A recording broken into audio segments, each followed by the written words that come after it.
Hey, everybody. Welcome into the back room. I'm Andy Ostroy. Very excited about today's guest. We have Julianna Margulies.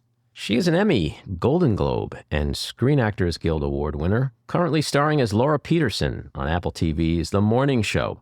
She previously starred as Alicia Florrick on the long-running hit CBS show The Good Wife, which she also produced, and was one of the original cast members of ER. An amazing show. More recently, Julianna starred on critically acclaimed series including Billions and The Hot Zone, and has also added author to her list of credits with the recent release of her memoir, Sunshine Girl, An Unexpected Life. She's been involved with Project ALS and Erin's Law, and is also a board member of the New York City-based MCC Theater company. Julianna, welcome into the back room. Thanks for having me, Andy. And we're actually in the back room. We're not doing some Zoom thing. We're like real human beings interacting in the flesh. It's great. Yeah, it's wonderful to just roll out of bed, being in the country, and come here. It's awesome. No, we do this upstate New York in the Hudson Valley, and sometimes people who come on the pod live up here, and we've had a few people to do that, and it's been great. You know, it's like especially coming out of the pandemic, where we all were isolating, it's kind of nice to actually be in the same room with people. Yeah, there was a solace during the pandemic because we all were in lockdown up here. Just knowing you all were nearby, even though we couldn't see each other. I visited Paul and Julie and sat 6 feet apart. Right. And then left. Like didn't use the bathroom. Like literally. Isn't it crazy? I was thinking about this last week. I was talking to my kids about it actually. Like, the pandemic was such, and it's not over, in terms of people dying and getting sick. And I want to make that clear. But the part that I wanted to bring up is like, there was that moment where like, we were just all like, if you saw another human, you thought you could die if they got too close to you. Like that was such a weird, like it was existential, in that I remember going to it gets a little bit Trumpy up where I am. Mm-hmm. And, the supermarkets, remember, I want my time back from washing it took me 4 hours to wash all the food on the back porch and leave it sitting for hours out there. But I would go to the market and they had the arrows, right. You walk this way, 6 feet apart, there were signs everywhere. But of course, there were the MAGA people who defy science and don't believe in science. And I saw this woman coming the other way at me. And I said, no. Arrows. Turn around. Arrows, follow the rules.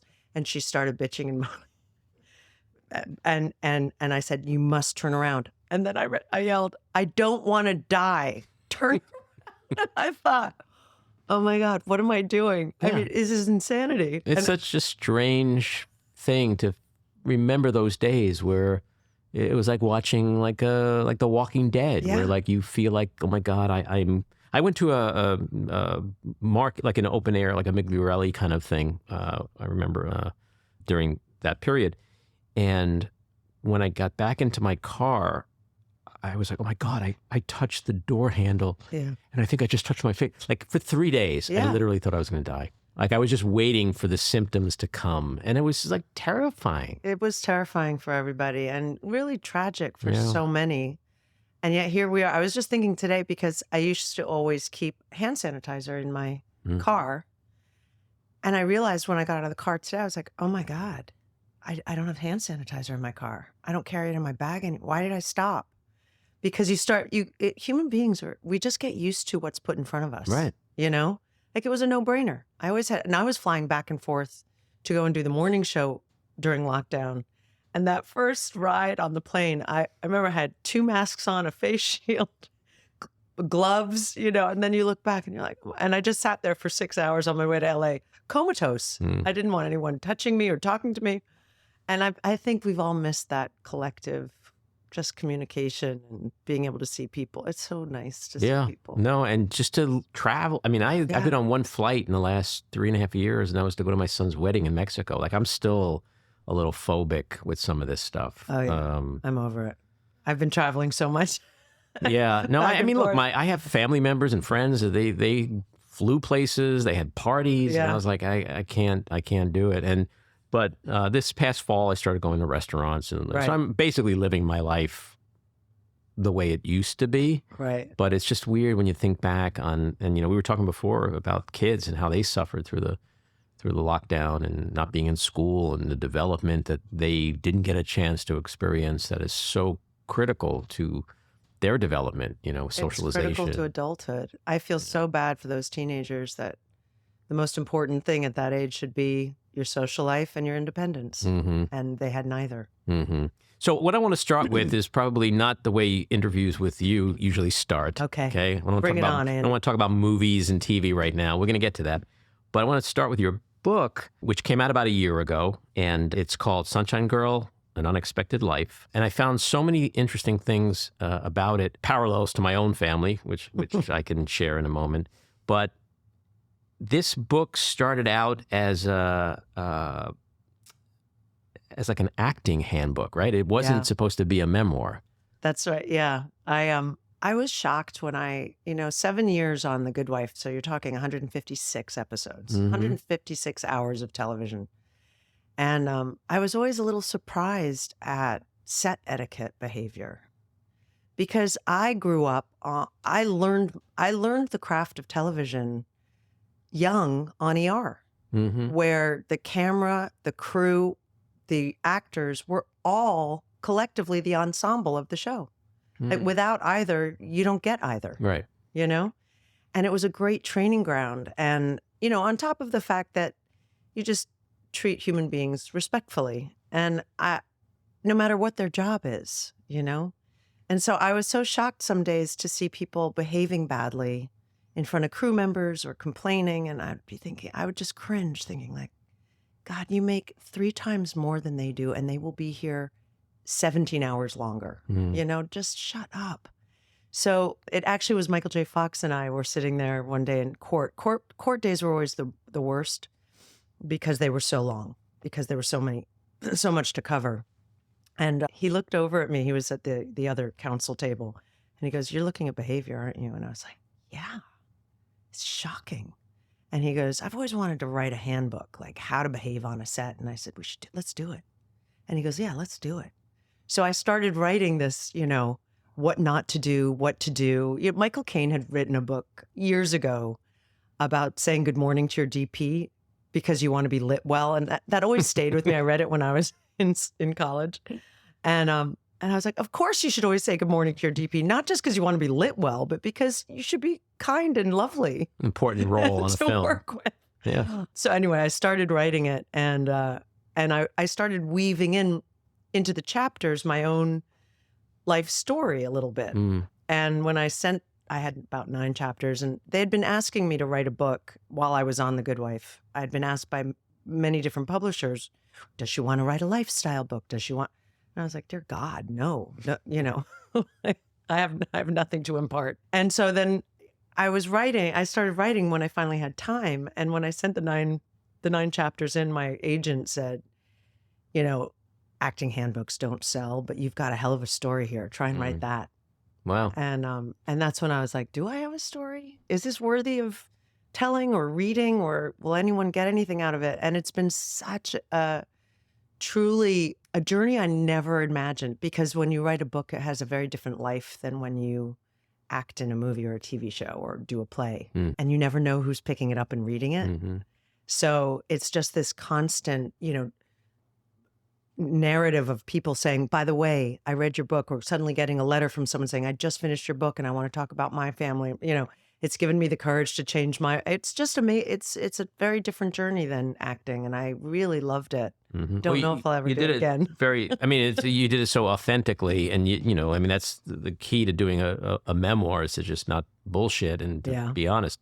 But I was going to ask you, can you have an example or two of like bad etiquette on set by people? Without naming names. Well, you could feel free to name names, but we won't press you on that, though.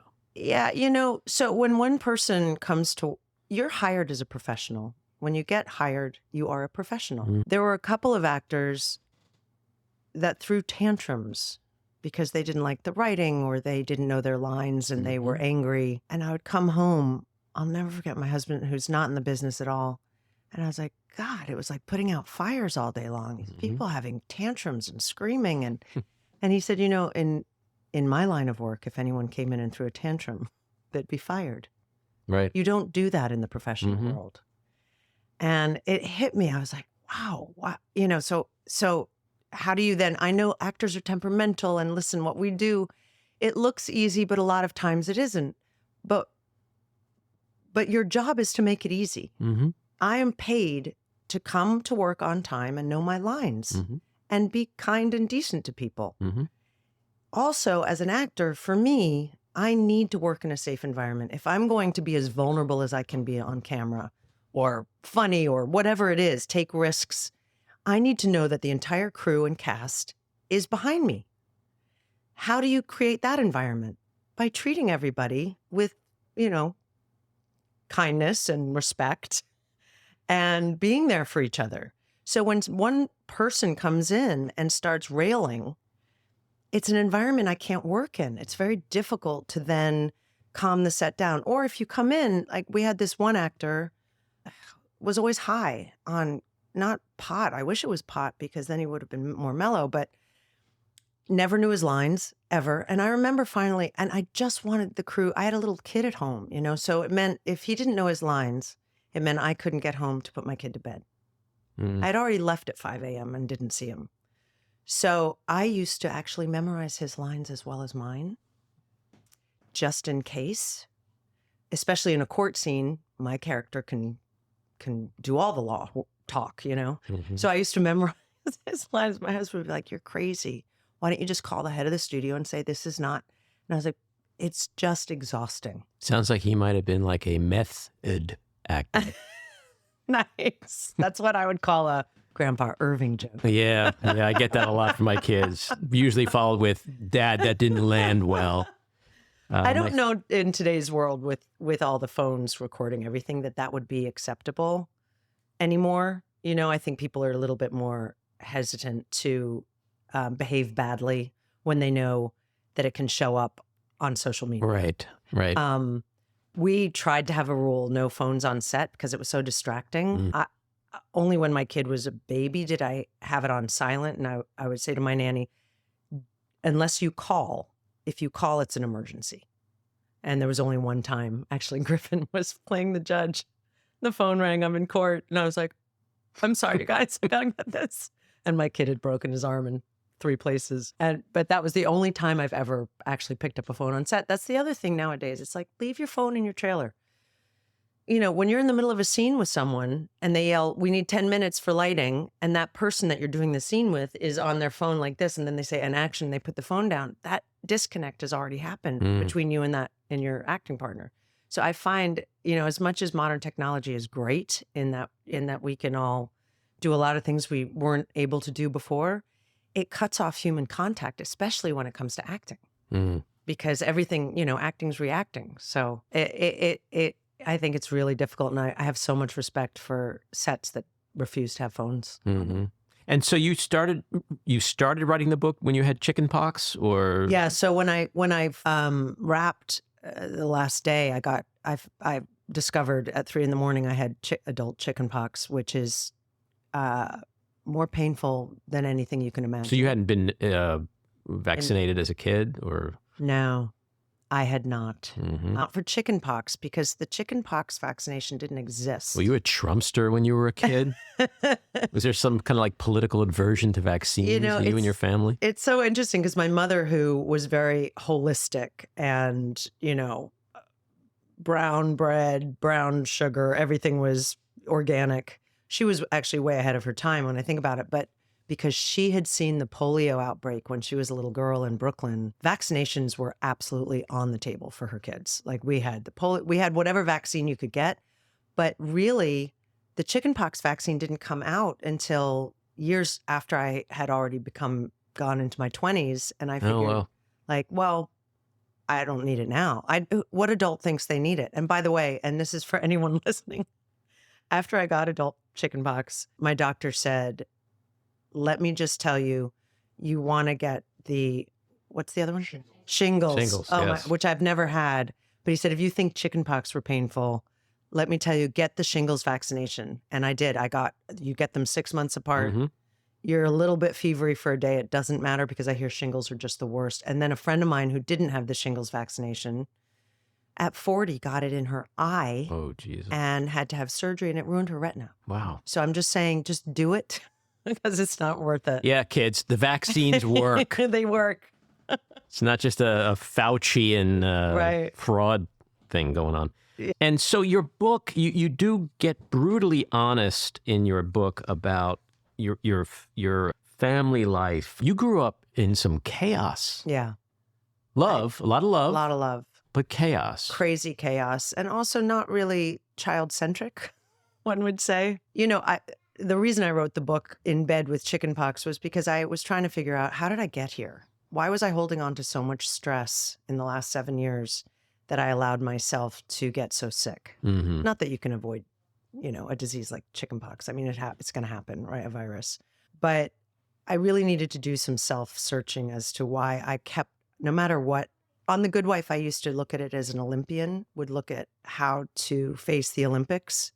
So you just train, you put your blinders on, you train, you eat well, you don't get distracted. And that's how I approached learning 9 pages of dialogue a day, every day, after working a 14-hour day. Like I had to just really, really commit and do it well. Otherwise, why do it?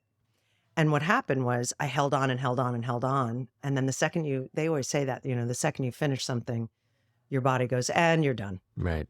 And so I wanted to sort of explore why I got to that point, why I let myself get to that point without saying, guys, I need a break. This is killing me. I can't. Mm-hmm. So when I started sort of really digging in and writing whatever came to mind, because that's how you have to start writing. You have to write what you know and vomit it out on the page, as my editor would say. And then you edit later, you know? And one of the remarks I keep getting from people who have read the book is, how did you remember in detail so much when you were little? And it's because you remember trauma and drama. You don't remember an everyday okay day.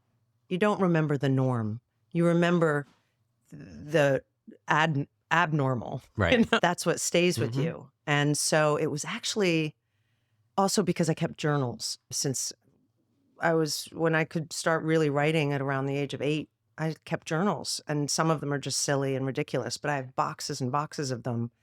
And I sat down and I read them so I could actually see the date of all of these traumatic experiences that happened and good experiences that happened. I could actually make a timeline for myself through my journals. And I highly recommend anyone keep a journal, just because you think you're going to remember, but you don't. So it was a lot of chaos because of my divorced parents and because of their self-searching and their sort of need to find their way in this life. Mostly my mother. My father was also a self-searcher, but he was a practical self-searcher. Is that like a nice way of saying like self-consumed? Yeah. Like a modern 2023 version of saying my parents were narcissists? Yes. My mother definitely was a narcissist. My father, I think, was more of a melancholic. He was a philosophy major, and everything was very deep for him. There was nothing that was light and easy. You know, like my dad was the kind of, you know, he became a vegetarian in 1959 before anyone was doing that. And it was just his own private world. Did he even have vegetables back then? they had vegetables, but they didn't have the beans and the tofu and the nuts and the things, you know. But he was, you know, an unexamined life is not worth living, right? That was his motto in life. Let's examine who we are on this earth in order to better who we will be, basically. And my mother was more of, I think also because my mother was a ballerina and beautiful and got married very young. Well, in those days, I guess not so young, but she got pregnant and then they got married. And when they got divorced, by the time I came around 8 years into their marriage, my mother's world opened up, not just in terms of her realizing she couldn't be a ballerina anymore because she was 30 and had 3 children, but also because men were falling at her feet every door she walked into. So... And she picked up a few of them. She picked up many. It was a revolving door of men. And I think my mother existed on this high of men's adulation to her beauty. And she definitely didn't want an ordinary life. She wanted an extraordinary life. And even though, still to this day, I mean, she's in Ghent, New York now. I have her in a wonderful home there because she has dementia. And it's actually shocking for me some days because, I mean, I love her very much. She's the only mom I have. And I've gotten over the anger. Mhm. And we've talked through it. She, thank God, was a self-searcher, because by the time I said, you and I need to go to therapy because I can't have a relationship with you until you cop to the shit you put me through, Mhm. One of the biggest was living for 3 years with her 21-year-old boyfriend when I was 15. I mean, that was devastating for me. And that was a cutoff point for me. And it also, the worst part of it was an absolute cutoff for my father. He said, that's it. She's nuts. And I think in my adolescent mind, I always hoped up until that point that somehow they would rekindle their friendship. Not marriage. I knew that wasn't going to happen. He was already remarried, but I just didn't want him thinking ill of her, because I thought then he would think ill of me. But you had an amazing turning point at some point where you stopped being so angry at your mom exclusively and then started getting angry at your dad because of why? Yeah, I mean, it was when I was pregnant with my kid. My father had given me this beautifully wrapped bundle of letters I had sent him. So I lived in England with my mom for 2 years, and my dad was in New York, and I used to write to my father. And it was a very difficult time financially. We were absolutely destitute and living in not good conditions. And I would write home to my dad saying, when can we go home? I love you. I miss you. And he wrapped them all up and gave them to me for Christmas just before I got engaged and found out I was pregnant and blah, blah, blah, blah. And I hadn't read them. I was busy. And I was sitting on the floor organizing my office one day. That's what else comes out of a chaotic childhood, is you get very organized as an adult. At least for me, that's my sense of power. Mhm. It's like I can control the papers and the dirt and the organization of my home. And I started reading the letters that I had sent my dad. And I just bubbled up with anger, because it was suddenly it was a lightning bolt moment, when I went, oh my God, I've been blaming my mother all these years. Where was he? Right. Why does he get no blame? Mm. I put him up on such a high pedestal. And I was like, you bore me into this world too. You're half of me. Why didn't you stop her from taking us away to England? Why didn't you stop her from all the crazy stuff that she was doing? Or why didn't you take us? Why wasn't I important enough for you to say to her, you're nuts. I'm going to take these children and put them in a safe environment. And it was all, I think, because suddenly I had this baby growing inside me. And I thought about him at my age. If he had gone through what I had gone through, would he only blame me? How would he feel? Right. And how, as a parent, can you allow that? How did you not know any of my teachers' names? How did you not know what I was doing in school? He never came to a school play because he lived on the other side of the pond, as we say in England. So that became a turning point for me of realizing that women get blamed for everything. And it's unjust and it's not right. I'm not taking away my mother's responsibility in all of this, but I called him on it. And I said, I don't know why you'd give me these letters. These letters are painful for me to read. I don't want to read these letters. These letters are a little girl saying to you, I'm miserable, help. It was an SOS signal. And you just sat there and you didn't do anything. Why do you think he didn't do anything? To his credit, and he wrote me back this 9-page letter. That phone call, I think, was the most devastating phone call he's ever had, because our relationship was in a really good place at that point. And what he wrote was, I didn't see it.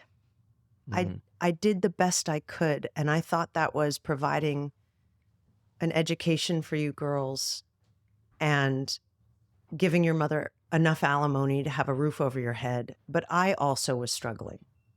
And I think when I heard that, kids think their parents are, these people that can do anything, right? We look up to them. We think they're invincible.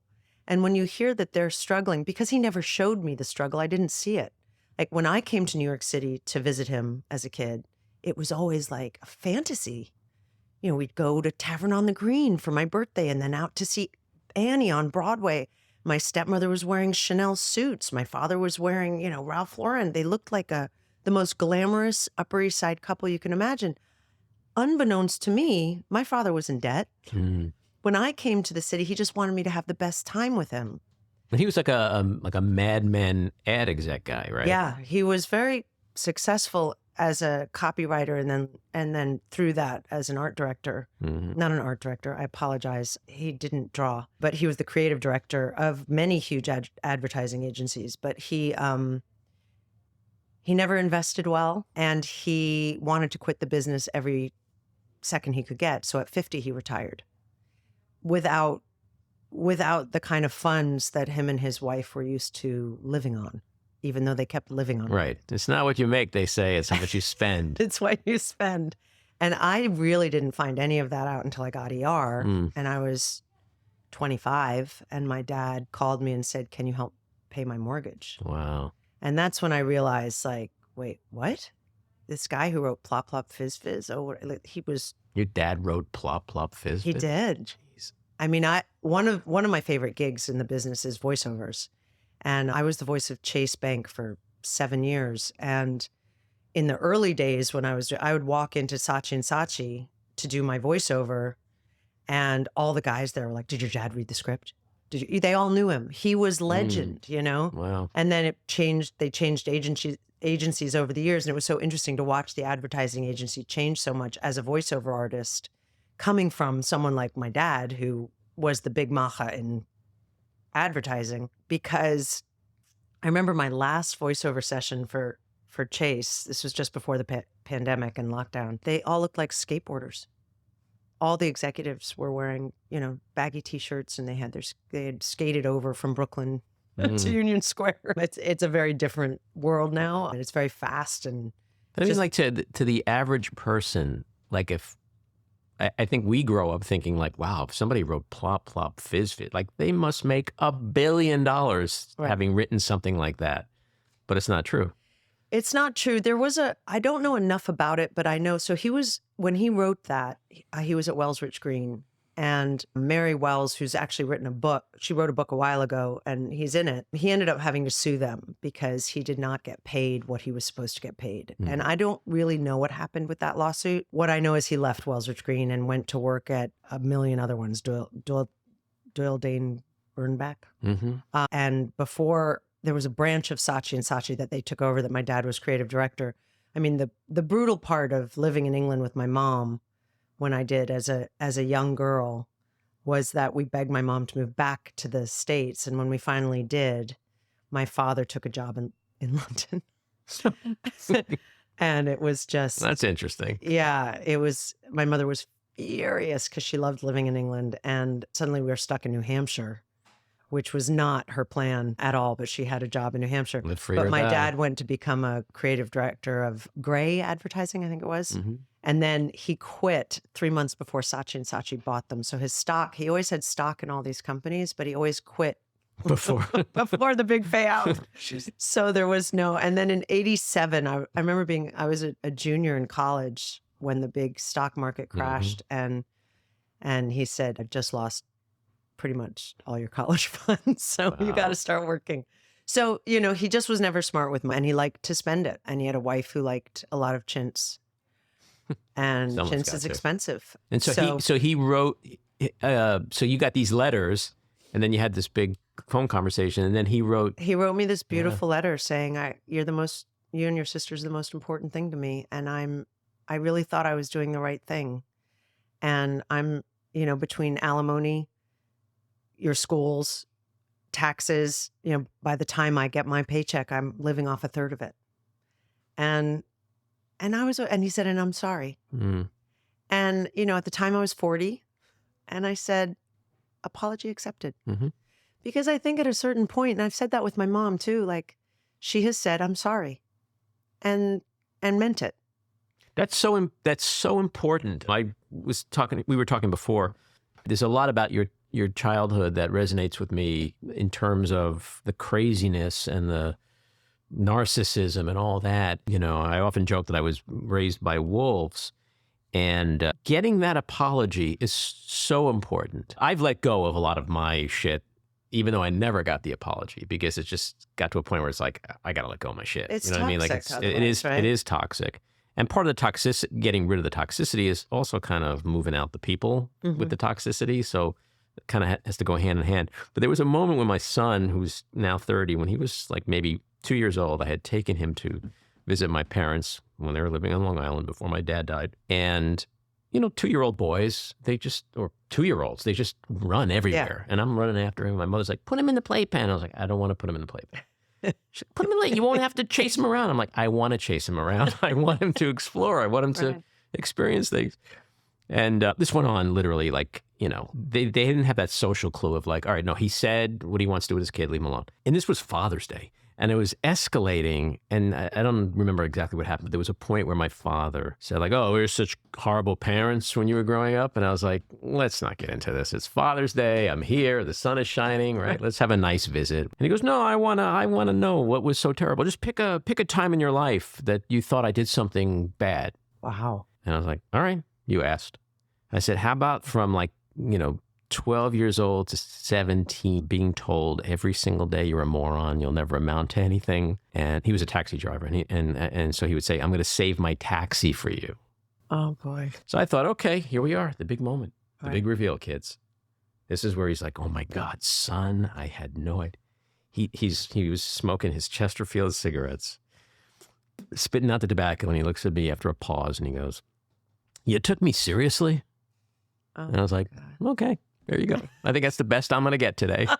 And so when I read that you got your apology, oftentimes that's, whether it's with spouses or friends, it's all you ever need is that apology. But when someone doesn't give it to you, it's like, what more do I need to say to make you realize you fucked up, So it's great you got that. I think it's taught me a lot too, because I think it's very difficult, especially parents of our parents' generation. It was a very different time. And to hear them say to me, I'm sorry, I wish I had done better, is allowing them to be human, right? And what it's taught me is to apologize to my son when I know I'm wrong, because I want him to grow up to be the kind of guy who knows how to apologize. And that's the problem, I think, with a lot of what's happening in the world, is that no one's taking responsibility for their actions. But when you see, I had a moment where I rarely flip out at my kid, but it was something, I forget what it was. And I realized I wasn't yelling. I just was laying out the law. And he was in his room. He must have been, I don't know, 12, 13. And I came and I said, I'm really sorry. I was wrong. I was 100% wrong. And I hope you accept my apology. I mean it sincerely. And he looked up at me and he goes, cool. And I said, no, really, are you taking this in? And he was like, totally. And then it was as if nothing had happened. Right. And we got over it and we went and baked cookies or something, it doesn't take much. But the toxicity of feeling anger and feeling that you, haven't either apologized for something, so now you're going to overcompensate by being a bigger asshole, right. Or that you're shameful, that's toxic. Yeah. And it doesn't do anyone any good. And I'd like to raise a human being who can think and feel and take responsibility for their actions. And it's becoming, for me, sort of one of those, my mantra, like, I was wrong, you were right. Right.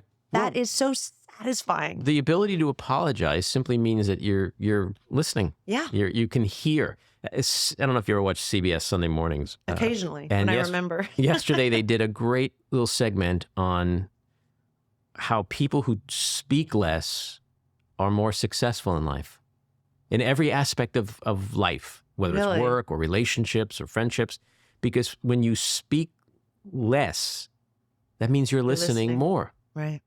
And the statistics show that the most successful people in the world, are the ones who just sit back like in a conference room and listen to what everybody else It's is Chauncey saying. Gardner. Yeah, exactly. I mean, that's why Being There is one of my favorite films ever. It's because he just sat and watched.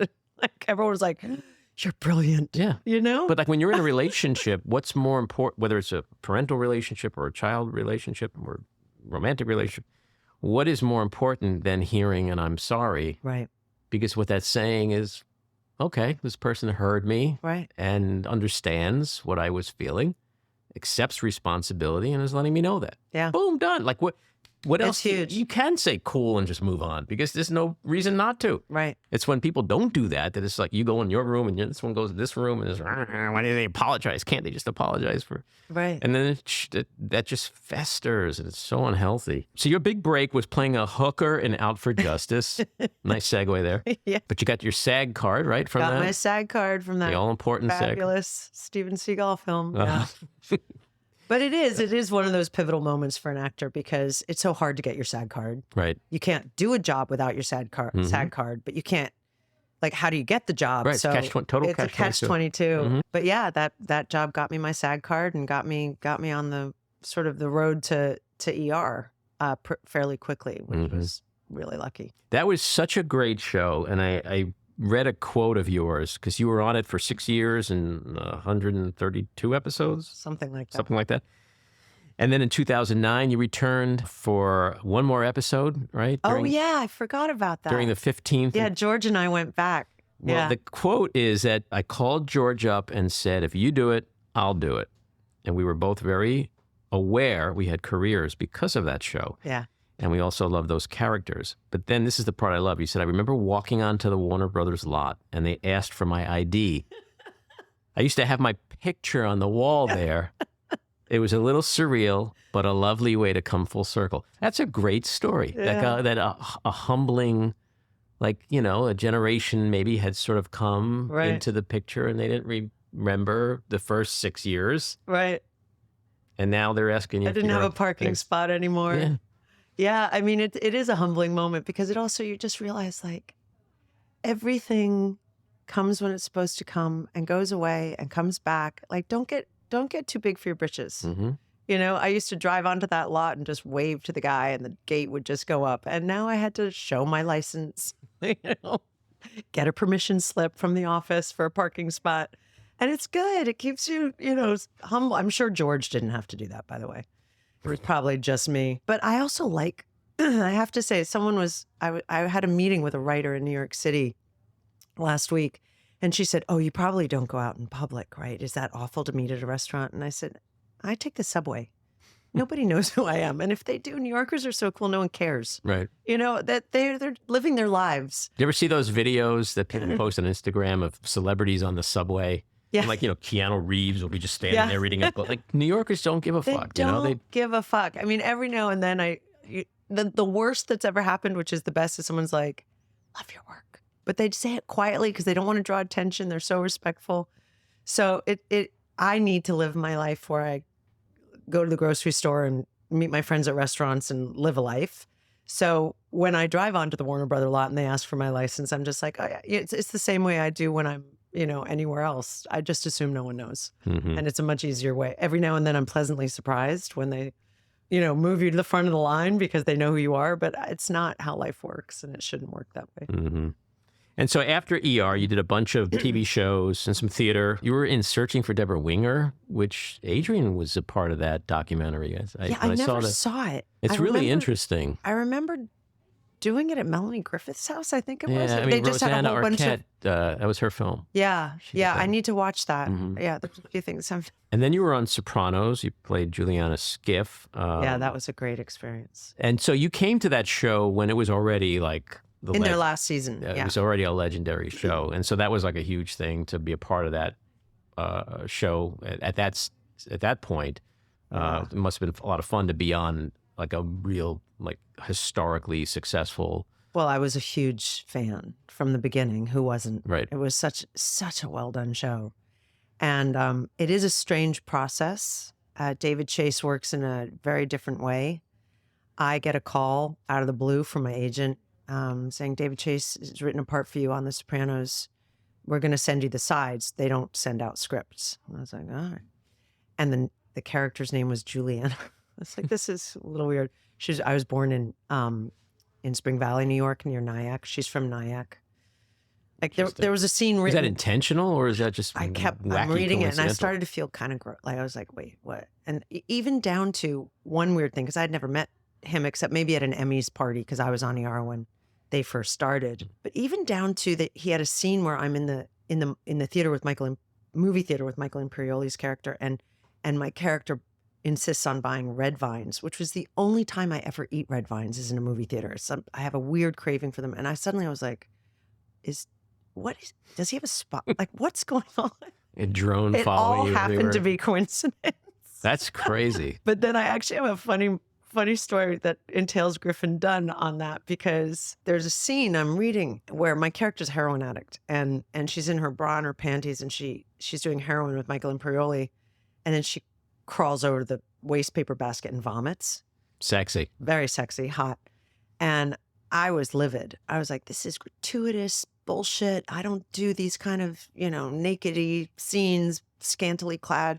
I call Griffin and I go, Griff, what the fuck? I think I'm going to turn this down because this is bullshit. Like, what they're hiring me just to see me in my bra and my panties crawling on the ground, vomiting. Like, it's so degrading.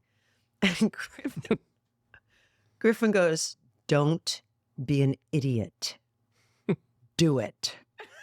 And I was like, why? And he goes, because you will love seeing yourself in a bra and panties 20 years from now. I was Even like, vomiting on the floor. Even vomiting. Yeah. And I remember hearing when he goes, just do it. The character's vomiting. She's shooting up heroin. It's The Sopranos. Don't be an idiot. And I was like, oh my God, he's so right. But I was coming at it from a very different place. Sure. Anyway, I am glad I did that show because I had such a phenomenal experience. And Jimmy, who I miss every day, could not have been kinder and sweeter. And I'd known him for years just from New York. That's what everybody readings. says, is that he was just such a sweet, gentle guy. Sweet, gentle giant, truly. And Michael, and I mean, just all of them. And actually, there's a funny story about going back to Mad Men. So Matt Weiner had written an episode, and he was on the set, and I'm in the episode, and he hands me a DVD of a pilot he's just shot that HBO passed on. Oh, And this was a Mad Men? Yeah. Wow. This was a big thorn in his side, and he was furious, and he knew who my dad was. Anyone who's writing about advertising knows who my dad is. And he said, hey, Julianna, would you give this to your dad and let me know what he thinks about it? And I said, sure. So I drove up. My dad lived in the Berkshires. He's since passed, but I drove up to Great Barrington, Massachusetts, and I was like, Dad, I'm working on The Sopranos and this writer, and it's all about your, the beginning era when you started advertising. And he looked at me and he goes, so my dad was a vegetarian who didn't drink or smoke. So you can imagine how Boom. 3 Lost martini somebody. lunches Yeah. with steaks Mhm. and smoking nonstop were just, he looked at me and he said, honey, I spent my whole life trying to get out of those rooms. I'm not going to spend an hour of my day watching it. So I had to go back on Monday to work, and I lied because I didn't want to hurt his feelings. I watched it and thought it was phenomenal. And he goes, your dad loved it? I go, loved it. Wow. That's crazy that HBO passed on that, which goes to show you that, Yeah. God, people don't, I don't know. It's just weird I what think the things people pass on. It's everything depends on Yeah. who's at the helm That's at the right. time. And I always say to my friends who are trying to get stuff made, I'm like, throw everything at the wall and see what sticks. I remember that Mike White making his acceptance speech at the Golden Globes or one of those awards.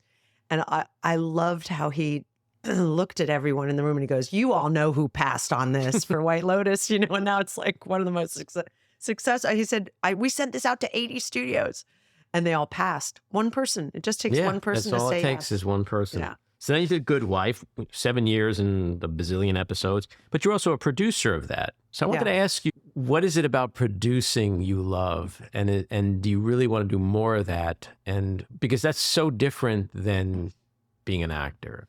It's just a completely different mindset. Yeah. So there's 2 different answers for that. When I was a producer on The Good Wife, that happened in my 3rd year on the show.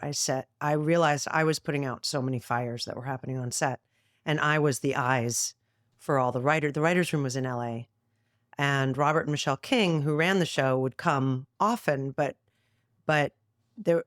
I basically was seeing exactly what was going on, how to fix something. And so they gave me a producing credit, not without any money. And the first year what happens when you're a producer as a lead on a show is that every actor who has a problem comes to you. And it became one of those things where I was like, oh my God. And I'm the lead and I'm learning a gazillion lines a day. And when I go home at night, I have a little baby. It's not like I can, sit and have a cocktail. So the second year, which would have been my fourth year on the show, I said, if you want me to continue producing, because it was an asset to them how to make the show run better. I could see the problems that were arising. I said, you have to pay me. I'm not doing this for free. And they're like, no, it's a vanity title. I was like, I'm not interested in a vanity title. Take my name off. I don't need to be a producer. This is too much work. And so they paid me a small fee, whatever it was. And it was helpful for them. It was very helpful for them. It wasn't as helpful for me. So you weren't like, it wasn't like, whoa, I love this. I'm a producer and it's great. And the work is great.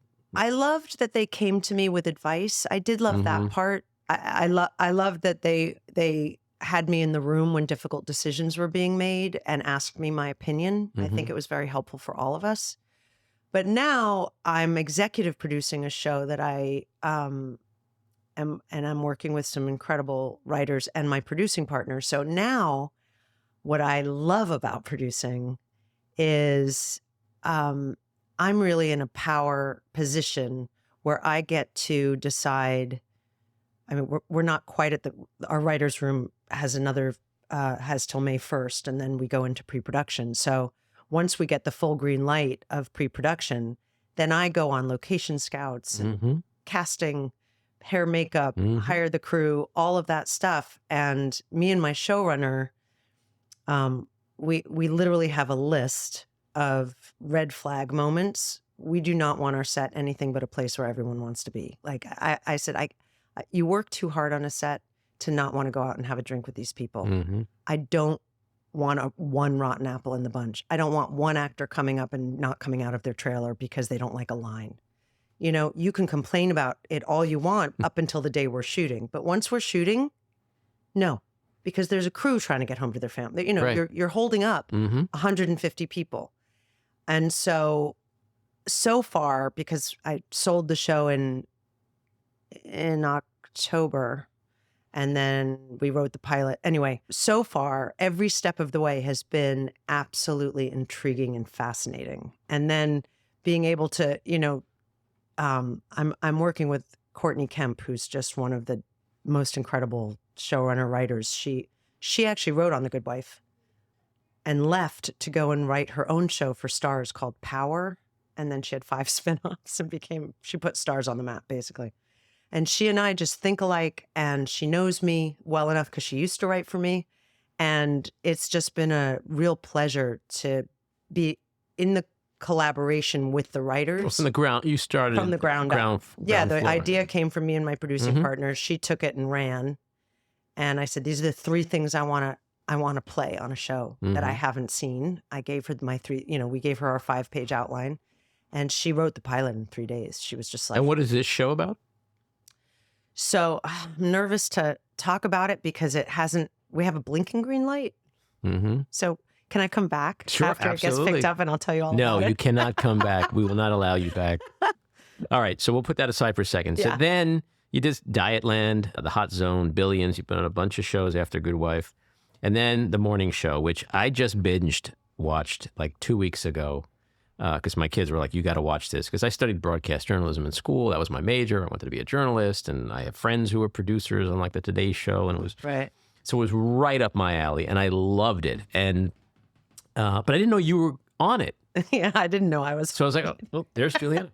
And I got to say, and this is not in any kind of sexualized way, but like it's definitely my favorite lesbian character on TV of all time. Thank you. For the reasons it should be. Because she's strong, she's confident, she's ambitious, she's obviously beautiful, but she's cunning, she's this, she's that. She's just like a real person, a regular, it battles all the stereotypes and all that. And I think it's a really, truly awesome, authentic portrayal of a woman who just happens to be gay. But has that been a difficult, was that something that came Did you think a lot about it? Did you apply anything different to acting, playing someone like that? Or I love that you just said that, because I have to tell you, the cartons and cartons of letters this character gets me from these young LGBTQ people who have all said what you just said. Finally, a character I can relate to that isn't a caricature of a gay person. mm-hmm. She's fearless. She's top of her game. You know, someone that they can look up to and aspire to be, rather than be a joke, or that just sort of gets washed under the rug, you know, where the importance of her sexuality is played out, not because she's gay, but because of who she is. And it makes me so happy that it's affected so many kids who are really struggling. They're struggling. And I didn't know that until I played this character. And I read every single letter, because I think it's important. You know, you don't always have all the time. So sometimes it takes me 6 months to reply. But I think everybody knows that I am truly replying, because what a complicated time this is to try and be who you are in the world with all this judgment, you know, and you know, it's easier now than it was, but I think Laura Peterson's journey, and I think it's, you know, a testament to the writing. They just wrote really well for her. I didn't have to do much. Listen, I went to Sarah Lawrence College. No lesbians there. No lesbians there at all. And so it, you know, for me, I actually tried to play her exactly how I would play her in a heterosexual relationship. Mm-hmm. That was my feeling about who she was. She's in a, you know, a position in her career where she's seen the bottom of the barrel, right, and the top of the cake. Well, it's that journey that you just spoke of, the character's journey, what she had to go through, and how determined and resilient she was and courageous she was, and then not giving two fucks in a way, like Right. by the time the character really evolves. I think that's probably also what resonates with a lot of people in the community is to see someone who just, fuck no. Well, she's taking up her space in the world, Yeah. you know? And I think a lot of women especially, I'm reading this fascinating book right now that takes place in the 50s about a female scientist called Lessons in Chemistry. Have you read that book? Anyway, No. It's just fascinating to me, because no man would take her this woman seriously, and she's at the top of her game, and they're stealing her research work and publishing it. And I just thought, well, that wouldn't happen now. You know? And I'm looking at Roe v. Wade being overturned, and I'm like, wait a minute, whoa, stop. We made so much progress. And I'm reading this book going, oh my God, we're going backwards. And so I feel like characters like Laura Peterson are integral. I went back for a third season. I just finished shooting, and she just gets better. I mean, it was just so juicy. I was like injecting heroin watching this show. I'm so glad. I couldn't stop. It's I don't think my well-written. dogs got fed for about a week. What, have you ever seen a documentary called Bombshell, the Hedy Lamarr story? No. You should watch that. Oh, now I'm going to My watch friend it. Alexandra Dean, she was an old grant recipient of my foundation, which you've been a part of over the years, my very God, generously. Andy.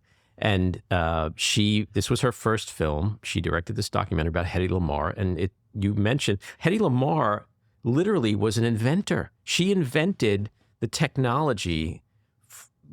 It was sonar related that was used in World War II, which is now kind of like the basis of the internet. It is the strangest, but no one took her seriously because she was beautiful and she was an actor.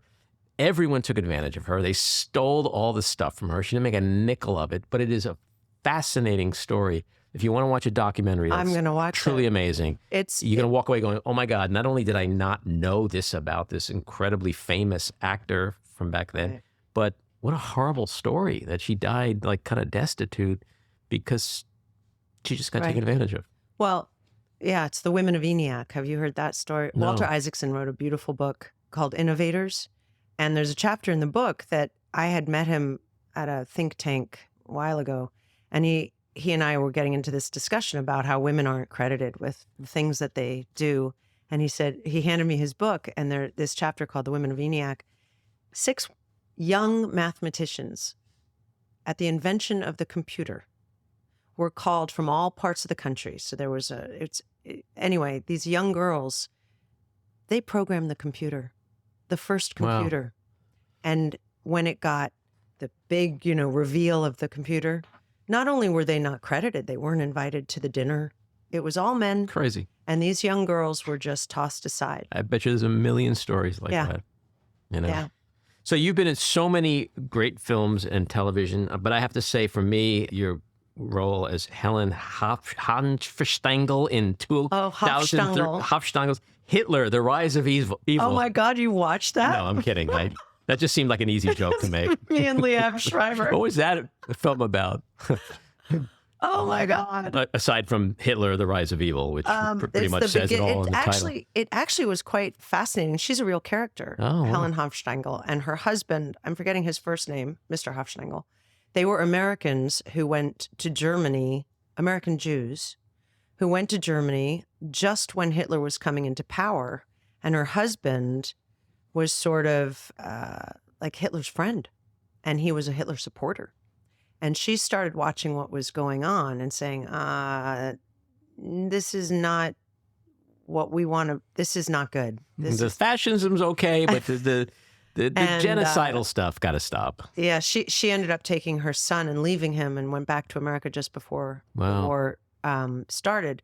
But it's all about how Hitler got into power and the people who supported him.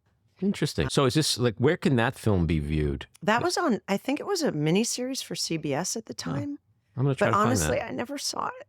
I just saw the headline. I was like, all right, I got to ask about that. Yeah. It's just Helen I don't know. Ask Liev. I'm not sure. Yeah, Helen, we've shot that in Prague. And it was one of those oftentimes I think if Natalie Portman isn't available, they ask the other Jew, me, to come and play the Jew. So this is a good segue, because the last thing I want to talk to you about is Judaism, because you have what I think is a fascinating and kind of similar relationship and journey with Judaism that I have. And you tell this, you weren't very religious, but then you had this incredible Santa Monica, California story. Mm-hmm. Yeah, I grew up with a mother who converted to Christianity and a father who married a Catholic woman. We celebrated Christmas and Easter. I always grew up knowing I was Jewish, but not. We didn't go to temple. I wasn't bat mitzvahed. It wasn't a part of our life. It was a part of my grandparents and my cousins and my aunt and my uncle. And I felt very left out when we came back to the States and realized at Passover I couldn't contribute to any of them. And then so I was in Santa Monica, California, and I was taking care, as usual, of my ex-boyfriend's dog. And I was in the dog park with him, and I bumped into this sweet woman, and we started chit-chatting, and it turns out she was a rabbi. Her name is Rabbi Naomi Levy. Such a lady rabbi name, by the way. She has a fascinating story, and she's written several books. And her last book I actually moderated at the 92nd Street Y, which is called Einstein and the Rabbi. It's fantastic. But anyway, so we started talking about Judaism. She said, "Oh, and you're Jewish, and I've seen you on that show ER." And I felt a little misplaced in LA. I'm a East Coast person. I need a season. I need to move forward. I need to know what's coming. And it all felt very pretty and the same every day, like Groundhog's Day over and over again. Well, that sunshine and heat can get to you after a while. Yeah, can get to you. And so she said, why don't you come to my house for Passover? And I was like, no, thank you. It's like a 2-hour, you don't eat, you're so hungry. You say a bunch of words I don't know. And she said, please come. And so I came. And she had this incredible long table in they had this little rickety bungalow, and her husband, Rob Eshman, wrote for the Jewish press. And I looked around the table at the Jews and non-Jews, and she led the Seder. And I was in tears by the end. It was so beautiful because she brought a spirituality to it I hadn't experienced in Judaism. And it opened me up to understanding where I come from, who my people are, and what our fate has been. And it's so interesting that you bring that up right now, because I'm last year, where are we, 2023? So I guess it was 2021. I hosted, I was asked by CBS to host Holocaust Remembrance Day. And when I I said, of course, I'll host that. And when I did my due diligence and started doing all the research, and I said, I want you to send me everything you're going to show so I know what I'm talking about. And the documentaries they showed me and the absolute inattention to the Holocaust education in this country is mind-boggling. And to see the rise of anti-Semitism has just, it left me speechless, honestly, when you really do the work and see what's going on. And I have to say, I don't believe for a minute it's anything except ignorance. These Holocaust deniers and anti-Semitism is because education has failed. And so I actually started a program. I really was just, I couldn't get out of bed the next day. And I looked at my husband, I was like, I just feel like one little person. What can I do? And like all these huge why are people not standing up? This is crazy. So as my husband he used to run the Lincoln Center International, and so he knew every board member there, and now he runs this analytical outfit, and so he knows everybody in New York and I don't know how to raise money. I'm the worst. I hate asking people for help. I can't bear it. And he said, I'm going to, you should call Jack Klieger. He's the head of the Museum of Jewish Heritage. And I knew him a bit from a couple of dinners. And then I also reached out to the ADL and Jonathan Greenblatt. And I said, look, CBS just paid me money I didn't know I was going to have this year. I don't need it. I did this because it's about the Holocaust Remembrance Day. I don't feel right taking money. And I gave half to the ADL and I gave half of it to the Jewish Museum of Heritage. And Jack Klieger and I said to Jack, 19 out of 50 states in our country teach about the Holocaust. We have got to do something. This is insanity. And we started a program that started out with 2 interns where it's called HESP, Holocaust Educational Scholastic Partnership. And we hire graduate and college students. We give them an 8-day intensive training on the Holocaust and how to teach it to middle and high school students. And I went to the first graduation the first time, and, they took pictures and it got some publicity. And next thing I knew, we had 20 applicants for our second semester. We could only hire 6. And the reach is far beyond what I imagined. And it's small, but it's happening. They reach 1,700 students. And people are like, but New York is full of Jews. Let me tell you something. These outer boroughs. No, it's like being in Mississippi. Yeah. I mean, there was one boy in 8th grade who actually asked after the 1-hour lesson if there were any Jews still alive after the Holocaust, if 6 million of them were killed. Also, part of this program is that we then bus them all for free to the museum so they can see these exhibitions. It's, they have some of the most, it's one of the biggest archives in the country. And so it's been a really beautiful, and now we're at the place where now we had, 30 applicants. So now I have to start asking people for money because I can only fund it so far. And I've just been getting on the phone and doing all those things that I never thought I would do, because as someone who's a recipient of all those emails and those phone calls, I know how overwhelming it can be. So I want to do it right. And so I'm reaching out and having meetings with everyone. It doesn't take much, but the idea is that this is a blueprint that will go across the country, a service that every organization who puts it out there gives these children for free, because no one should ever, for lack of funds, not know. Well, that's so important. And it's, when you start to think about all the Holocaust survivors that are, once they start dying. Well, they are. Which they are. And that's the tragedy. And there's that thing that I forget what it is or where it is, but it might be the Jewish Museum somewhere, where they took a lot of Holocaust survivors and created this video thing from it. Oh, it's where beautiful. They're telling their stories. It's that photographer, the German photographer. It's at the Museum of Jewish Heritage right now. Yeah. This beautiful photographer, I'm forgetting his name. It is a miraculous thing to see and to hear their stories. And they videoed all of them. And I highly recommend everyone going to see it. I mean, you think about like the deniers that exist. And then at the same time, you see what's going on, like in Florida with like trying to, with books and banning, American history about slavery being taken out of class. Like, yeah, there's this, I mean, it's, it didn't start with Trump because racism and anti-Semitism existed in this country. No, but he lifted up the rocks where all the snakes came out. Yeah, it's like in the For sure. cartoons when the dog goes into the dog pound and opens the cages and lets all the other dogs out. Like that's what he did. He let all the dogs out. And But he also applauded them. Right? applauded them, gave them license, Yeah. gave them legitimacy, and took away the shame. The shame. And, a friend of mine said, she's German, and she said, it is mandatory in Germany that every child knows the history of our country Right. and what we did in World War II. That's so important. And if you go to Germany, I took my husband there for his 40th birthday years ago to see this singer that he loves, Max Raab. Anyway, we went there. We had Doesn't everyone love Max everyone, Raab? and the Palästina Orchestra. But we went, and I had never actually been to Berlin. And what was remarkable was literally the monuments are everywhere Mm-hmm. as a reminder. Yes, they should be. And as they should be. And what are we doing in our country? What are we doing? We're knocking down any monuments that may Any exist. memory. And it is true. And that's my fear. And that's why I started this Mhm. education program. I do think that everything all hate comes out of ignorance. Mhm.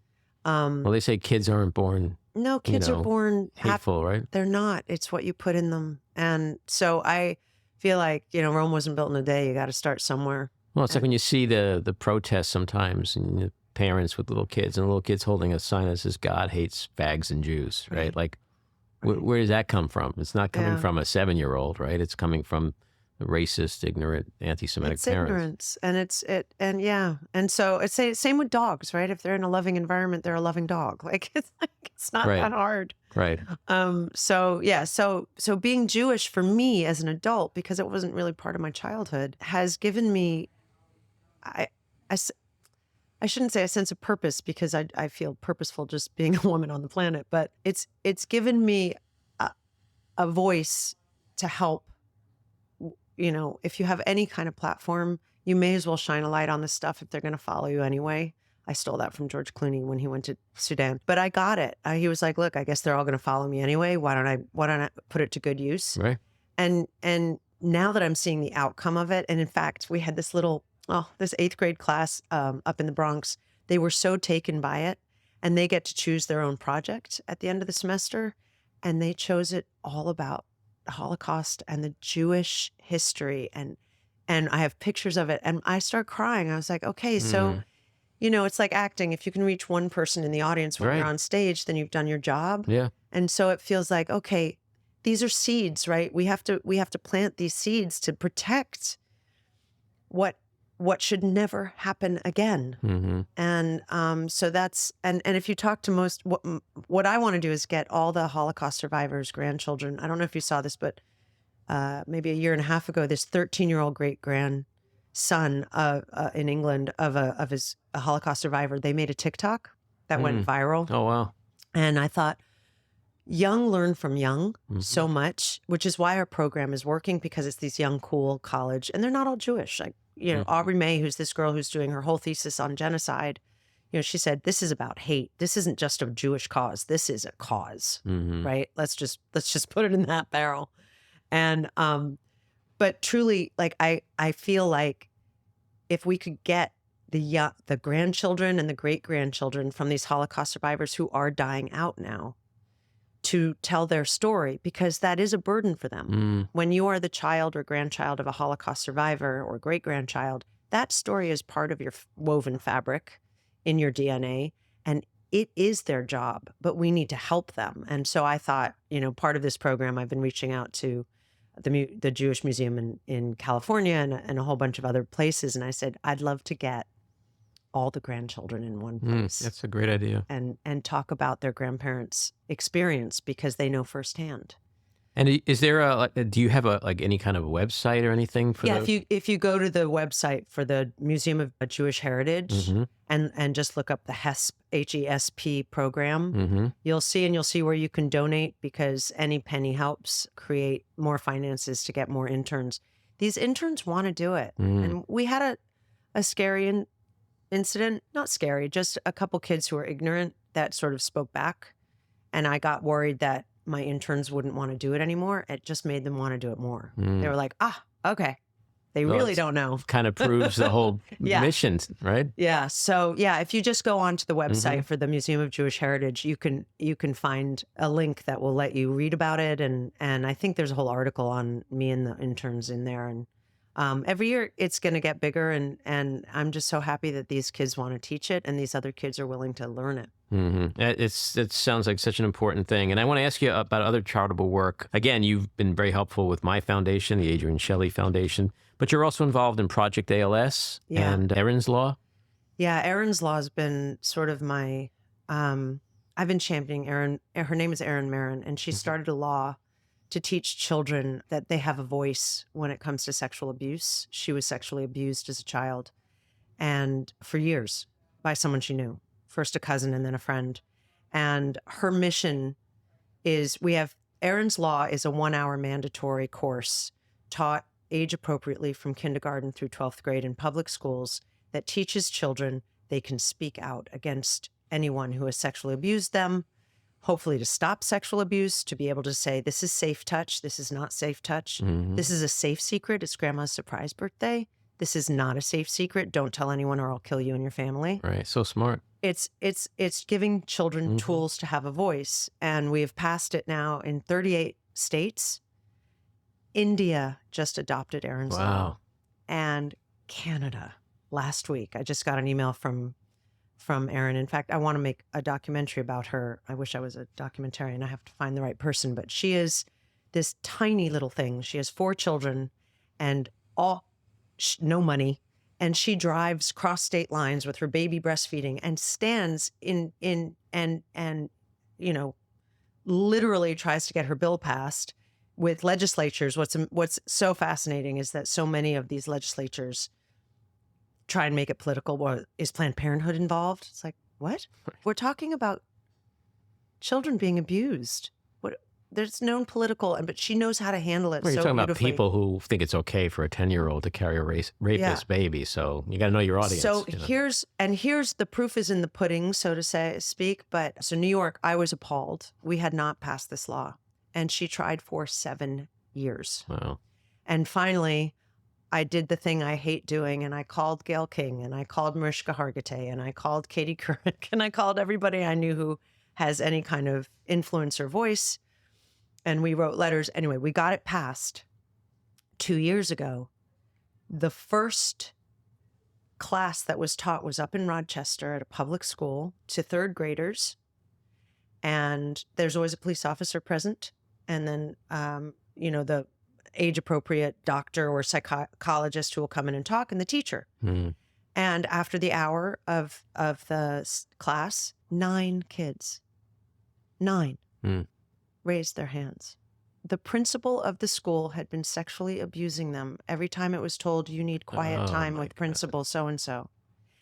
And what happened when this became public was that all the students in the 20 years he had been principal at that school came forward and said, yeah, he did that to me, to me, to me, to me.